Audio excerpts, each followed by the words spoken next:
મારી ભાન ભૂલી નહીં ધૂણતો ભલા મારે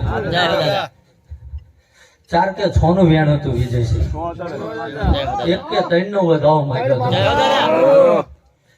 પણ આ તો શું જગત ને આનંદ કરાવવા આવ્યો છું ભાઈ. તમે કે મેં ભાઈ દોરા ધાગાનો વૈણાનો કે પ્રસાદના નિમિત્તનો આઠાનો લીધો નહીં ભાઈ. કે શરીર વેચીને તો ગોળી કાય પૈસા કમાય છે, જો આ રાજપૂતના દીકરાના લોહીના ટીપાની કિંમત કરીએ ને મારા પરગડા વળવો લગાવવો પડે.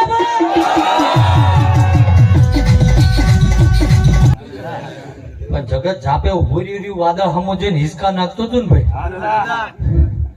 કે આજે આમની આબરૂ જવાની ભાઈ. શું કહો ભાઈ?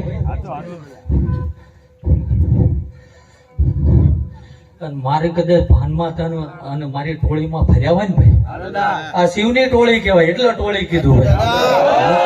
લઈને નહીં ફરતો ભાઈ, તે લશ્કર તે વખતે લઈને ફર્યો હતો, હવે ટોળી લઈને ફરવું. શું કહો ભાઈ? અને જગત વાદળા હમું તાકી રહ્યું હતું ભાઈ, કે આવડા રેતી ભર આગુ પાછું થાય આમની આબરૂ જવાની ભાઈ. પણ અહીંયા બે પગ મેલ્યા હતા ને ભાઈ, એ કઈ હમૈયા કરાવવા નતા ગયા ભાઈ.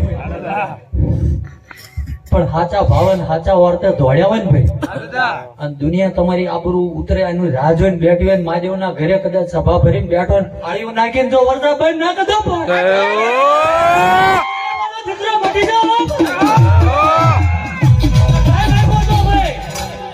કે દુનિયા મથવા દે ભાઈ, તારા મંડપ મારું પાણી નહીં પડવા દઉં. પણ 3:30 થાય એટલે મંડપ છોડી લેજે ને કે બાંધે એવો નહીં રે. એ ઘડિયાળના કાંટે હાલ્યો તો ભાઈ, 3:30 ફેરા ફેરવી ઘરમાં નાખી મંડપ છોડાય પછી વાદળું ફાડ્યું છે.